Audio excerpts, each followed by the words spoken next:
This is SpaceTime Series 27, Episode 118, for broadcast on the 30th of September 2024.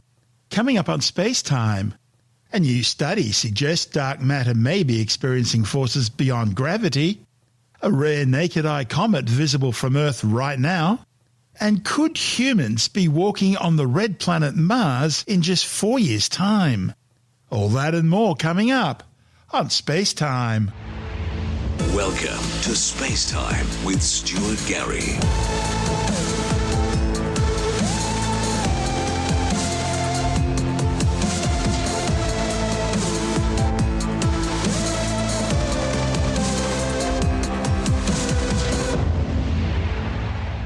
A new study has raised the fascinating hypothesis that dark matter may be experiencing forces other than gravity.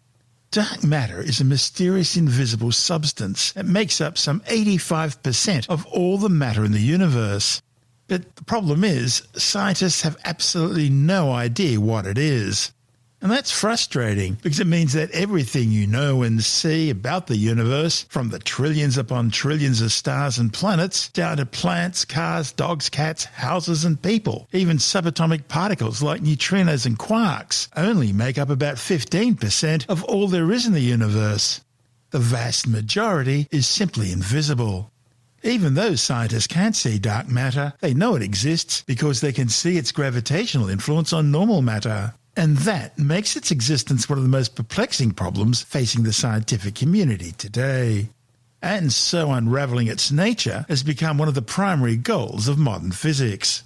Now, a new study has suggested that dark matter particles don't behave as scientists thought they should. In other words, by only interacting with each other and with ordinary matter through gravity. Instead, this new study has concluded that dark matter does feel other forces that, although subdominant, offer crucial new insights into its nature. This new study, reported in the astrophysical journal Letters, is based on fresh observations by the Hubble Space Telescope. Over the past 4 decades, the dominant hypothesis has been that dark matter is composed of particles with mass but with no other properties, no interactions between them or with other known matter beyond the force of gravity. And this model of dark matter is known as collisionless cold dark matter, and it's useful because it explains the effects of dark matter on the formation of structures in the universe. The problem is it doesn't solve the fundamental mystery posed by dark matter, namely what is it, and how does its existence fit in with the known models of particle physics. This new study used a new technique which analysed the distribution of light observed in very low-mass galaxies. These are galaxies with only a few thousand stars in them. See, in recent years, the study of the properties of low-mass galaxies, both their structure and their numbers, has gained attention in the astronomical community because the collisionless cold dark matter model doesn't seem to fully explain these types of galaxies. Until now, none of the previous studies have been able to conclusively reject the simple dark matter model, as the effects of ordinary matter on galaxy properties are significant and compete with the effects of dark matter. However, the new study focused on a specific type of galaxy where the scientific community considers the effects of ordinary matter play no role in shaping galaxies. And these ultra-faint dwarf galaxies, with 1 million times fewer stars than, say, our own galaxy, the Milky Way, serve as ideal laboratories to explore the nature of dark matter. One of the study's authors, Jorge Sanchez Almeida from the Institute of Astrophysics in the Canary Islands, says using this novel technique based solely on the distribution of stars allowed his team to be able to reject the collisionless cold dark matter model with a fairly high statistical significance. He says his research suggests that dark matter does more than only interact gravitationally.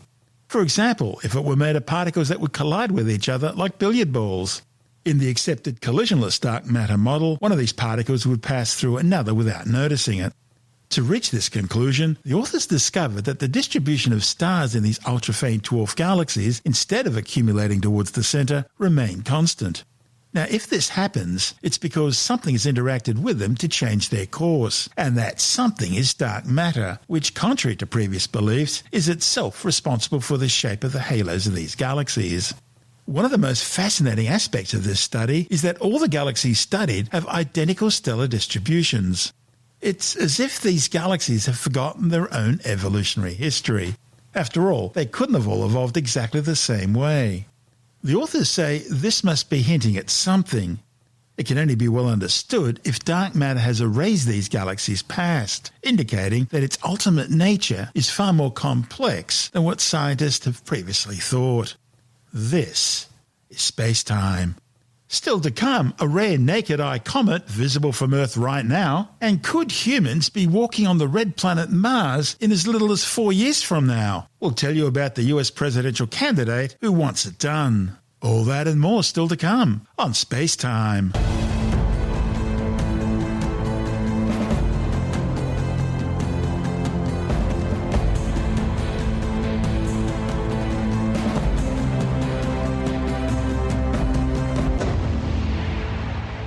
If you get up early in the mornings over the next few days, you might get the chance to see a rare naked-eye comet. The brighter-than-expected comet, C2023 A3 Shushani Atlas, can be seen right now just before sunrise near the eastern horizon as a small fuzzy blob. It was discovered back in January 2023 by the Purple Mountain Observatory in China and the Atlas Terrestrial Impact Blast Alert System, or ATLAS, in Hawaii. Shushani Atlas is making its closest approach to Earth right now, and it appears to be shaping up to be the best comet of the year. This comet is on an 80,000-year journey from the Oort cloud, a diffuse collection of frozen worlds, comets and icy debris stretching halfway to the next star system. The Oort cloud's thought to be a mixture of material left over from the formation of our solar system 4.6 billion years ago and interstellar objects from other star systems that are being caught up in the sun's gravitational pull. Shushani Atlas's highly elliptical orbit takes the comet perpendicular to the ecliptic, that's the plane of planetary orbits around the sun. And the other day, its perihelion saw it pass closer to the sun than the orbit of the planet Venus. Now, if it holds together as it swoops around behind the sun and re-emerges, it should brighten significantly as the heat from our local star causes more ices and gases in the nucleus to sublimate, intensifying the comet's coma and tails. Now, if it has survived its trip around the sun, it should become easier to see in the western horizon in the evening skies just after sunset from October the 14th. That'll be as it travels back to the outer edge of the solar system and beyond. In fact, astronomers are estimating it could reach a magnitude of around plus 2.5. Magnitude is a logarithmic measurement of apparent brightness which is used by astronomers. In fact, at its peak, this comet could be as bright as the planets Jupiter and Mars. Matt Woods from the Perth Observatory says the comet's orbit suggests that it may pass beyond the Oort cloud and instead end up travelling out into the frozen dark reaches of interstellar space. So we've had two potential naked-eye comets. The first one was 12P Pons Brooks, and it just ended up being a binocular comet at best. But Comet C2023 A3 Shushani Atlas seems to be actually delivering on its potential. So if you go out, especially until early October in the early morning and look east low just before sunrise, you'll be able to see a lovely comet. And what do we know about the history of this comet? So this seems to be a first-time visitor into the inner solar system. Its orbit, they think, is about just over 80,000 years. So it's come from the Oort cloud, and it's very elongated. So there is a potential that this might not come back ever again. It might be launched into interstellar space eventually. So it's got an intensity of 0.98. So this thing has the potential of being ejected out of the solar system and it being an interstellar comet. We don't know much about the Oort cloud, really. The theory among most astronomers is that these are vagabonds from the inner solar system that have just made it that far out. But there's also a strong idea that these could be interstellar objects that have simply been captured by the sun as the sun ventures around the galaxy. Yeah, it's a very loose bunch of spherical objects, and out there the sun's influence isn't very strong, so it doesn't take a lot for them to be sent into the inner solar system, and that could be a passing star or even collected by another star if it passes too close to us as well. So yeah, it is one of those interesting parts of our solar system. It's very, very cold and still an awesome place to do some research as well. That's Matt Woods from Perth Observatory. And this is SpaceTime. Still to come, could humans be walking on the red planet Mars in just 4 years' time? And later in the science report, archaeologists have discovered what appears to be the world's oldest cheese. All that and more still to come on SpaceTime.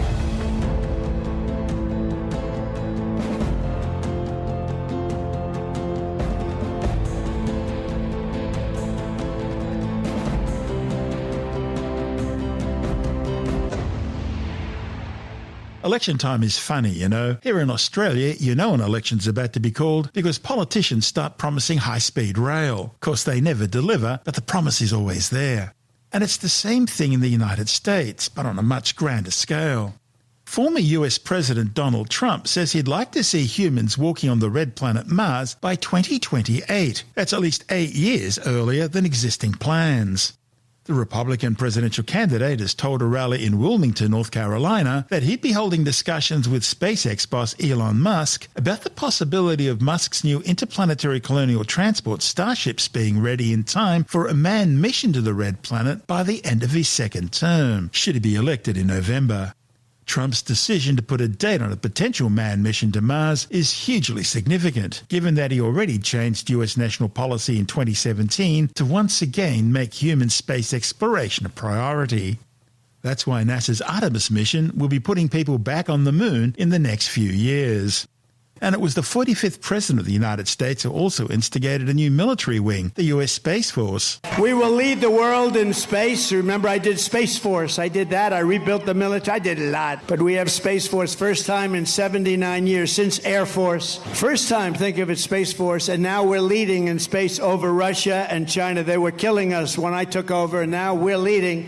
But military, we're going to reach, and it's my plan. I'll talk to Elon. Elon, get those rocket ships going, because we want to reach Mars before the end of my term. We want to do it. And we want to have also great military protection in space, because that's where it's going to be at. Trump's backing of NASA's Artemis program was one of the drivers that saw the unmanned Artemis 1 mission successfully orbit the moon and return safely back to Earth in November 2022. Following on from that, next year's Artemis 2 mission will see astronauts orbiting the moon, with the expected return of humans to the lunar surface on Artemis 3 in 2026. However, the Artemis program has been beset by delays during the Biden presidency. Earlier this year, NASA announced that the Artemis 2 was delayed from the end of this year to September next year. NASA says technical issues, including problems with the Orion spacecraft's life support systems and heat shield, are the primary concerns behind these delays. A key congressional committee was told that while the Artemis 2 mission to fly humans around the moon next year was doable, taking astronauts to the lunar surface in 2026 wasn't. The committee was told that the 12-month gap between Artemis 2 and Artemis 3 simply isn't enough time. Artemis uses NASA's SLS rocket and Orion capsule. However, an Elon Musk-organised manned mission to Mars wouldn't be relying on these. Instead, it would be using SpaceX's Starship, which successfully completed its first suborbital test flight earlier this year and is now waiting for federal approval for another test flight, with the giant rocket already sitting on its launch pad at Starbase in Texas. Australia is now a key player in the Artemis program, with NASA tasking the Australian Space Agency with the development of a new lunar rover to collect lunar regolith for eventual conversion to oxygen to support a permanent human base on the moon. Last year, Brisbane-based ELO2 unveiled its first design for a lunar rover, with rival Perth-based company Arose following with a model of their design back in August. This is SpaceTime.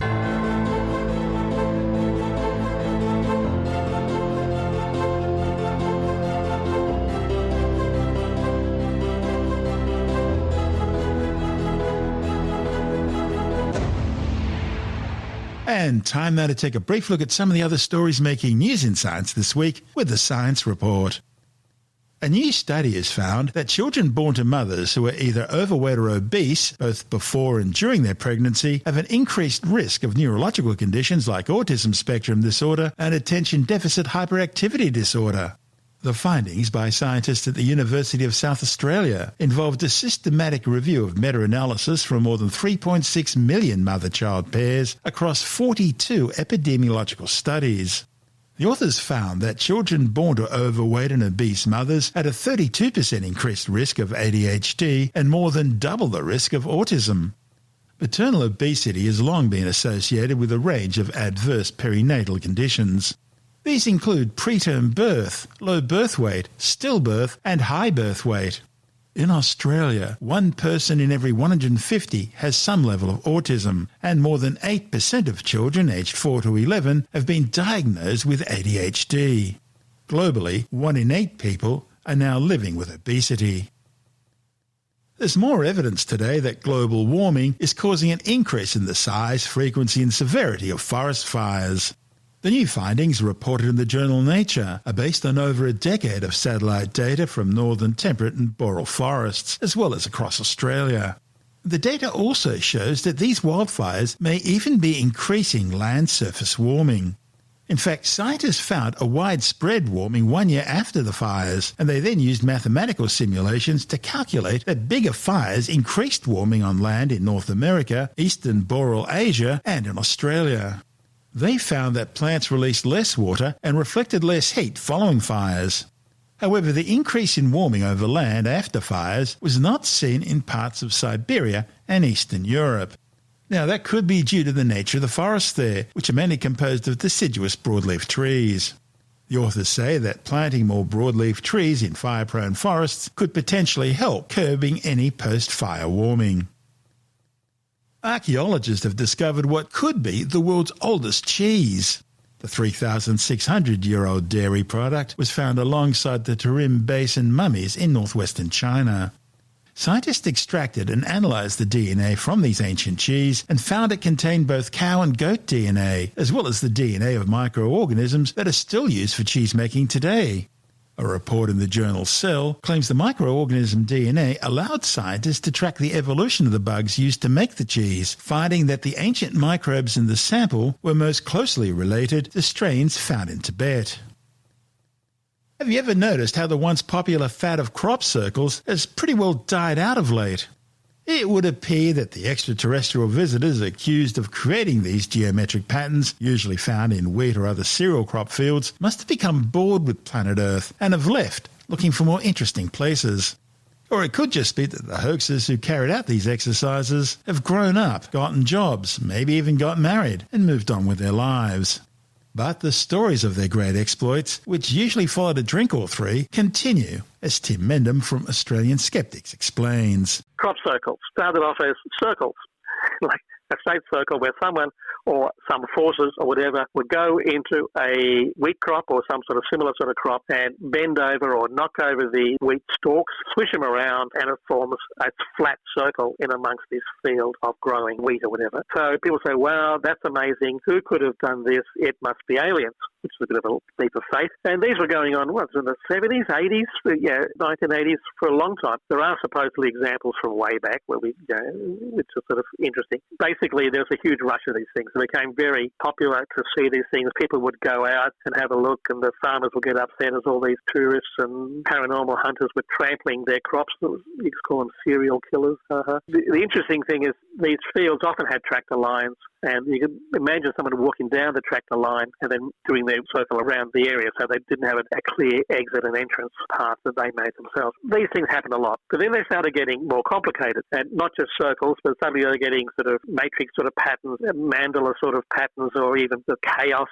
theory, Mandelbrot sets and all these sort of things. So it suddenly became, in a few years, from circles, plain ordinary circles, to these most intricate shapes. And now, two guys from the Wiltshire area, which is in the west of England, around near a lot of the old stone circles, and that Avebury is not far away. Avebury is a favourite place of mine. I've been there a number of times. Stonehenge, those sort of places are in the area. So there's already a lot of interesting paranormal claims about the area. These two guys said that, we're at a pub. We decided to do it for a lark. And it's not that hard to do. You go into a crop, you stick down a bit of wood, a rod of some sort. A board. A board, and then you get a board, another board, you get some rope, and you walk around it, right? Just knocking over these stalks. They don't have to be broken necessarily, and that's one of the big things they said. All these weren't broken. Therefore, it couldn't have been done by a human. Well, they were. Now, the later ones, they got more and more complicated. You figure out it's naughty students or something at a place with a GPS system, and they work out a design they want to do, and they do it using a GPS. And they're so complicated, you think, why would a UFO or an alien want to create such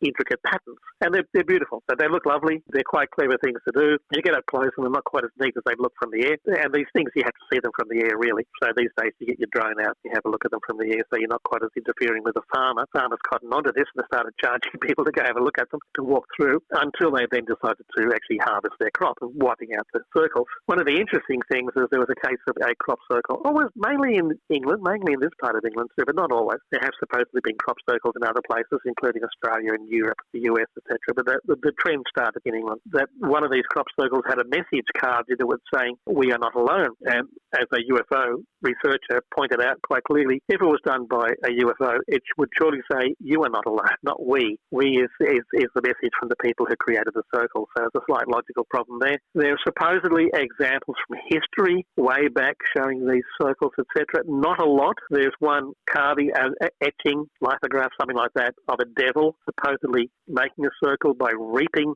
the wheat or whatever it is, whichever particular crop it is. It looks like a circle. It could be a devil reaping crops, of course, but it does look like a circle. I think it is a circle, actually. Well, so people say, see, alien UFO type thing then. The link with aliens and UFOs is sort of cropped up pretty quickly. Yeah, that's pretty hardwired, bud, isn't it? It is. It pretty much, you see a strange thing, therefore people say strange things, can't explain it, must be aliens. But they're not really paranormal, and these guys who owned up to it were sort of, everyone said, oh yeah, but they're just claiming it. They're not. They didn't really do it. Well, they showed how it was done. It's pretty straightforward. Explanation is a lot simpler than you do. When you get the complicated ones, it gets a bit more involved. You've got to do little pathways. What gets me is how easily people are fooled by these sort of things. Yeah, it's also it's religious leanings that they want to believe. If you know your X-Files mottos, I want to believe, is what they do. There's a story on this website that I often refer to called Higgy Pop, which is a bit of a paranormal pop culture thing. And this fellow described a trip he made out to see some crop circles. And he said they went from a crop circle museum. They said there's the one that's just appeared. But you've got to get them at the right time. Otherwise the farmers wipe them out. So you probably only got a matter of days or something to go see one of these things. Then he and his partner went down to have a look at this, wandered through the crop circle. They said it was very nice. A little bit eerie sort of feeling. And they came up to various sort of spaces in this crop circle. And there were people sitting down there communing with nature, etc., that sort of stuff. And actually, he said they were all very friendly. He said, even though the circles are fake, and he says so, he says they're obviously man-made. He said the scenery's nice, because this is a nice part of England. He said, but the people are really nice, really friendly. They're not antagonistic. They're hippie sorts of people who are going out to these things. It's a fun thing. It's a pretty harmless thing, except when people start sort of making it into a cult, and I don't know if it's ever gone that far. The complex patterns pretty much write off any theory that it might be alien extraterrestrial things, because the evolution of these things from circle to complicated shapes is so quick. Why would an alien bother going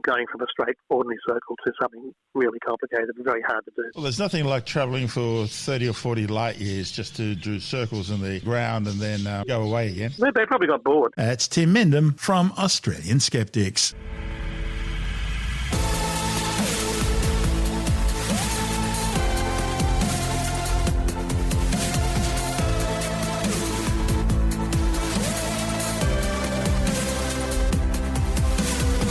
That's the show for now. SpaceTime is available every Monday, Wednesday and Friday through Apple Podcasts, iTunes, Stitcher, Google Podcast, Pocket Casts, Spotify, Acast, Amazon Music, Bytes.com, SoundCloud, YouTube, your favourite podcast download provider, and from spacetimewithstuartgary.com. SpaceTime's also broadcast through the National Science Foundation on Science Zone Radio and on both iHeartRadio and TuneIn Radio. And you can help to support our show by visiting the SpaceTime store for a range of promotional merchandising goodies, or by becoming a SpaceTime patron, which gives you access to triple-episode commercial-free versions of the show, as well as lots of bonus audio content which doesn't go to air, access to our exclusive Facebook group, and other rewards. Just go to spacetimewithstuartgary.com for full details. And if you want more space time, please check out our blog, where you'll find all the stuff we couldn't fit in the show, as well as heaps of images, news stories, loads of videos, and things on the web I find interesting or amusing. Just go to spacetimewithstuartgary.tumblr.com. That's all one word, and that's Tumblr without the E. You can also follow us through @StuartGary on Twitter, @SpaceTimeWithStuartGary on Instagram, through our SpaceTime YouTube channel, and on Facebook, just go to facebook.com/SpaceTime with Stuart Gary. You've been listening to SpaceTime with Stuart Gary. This has been another quality podcast production from Bytes.com.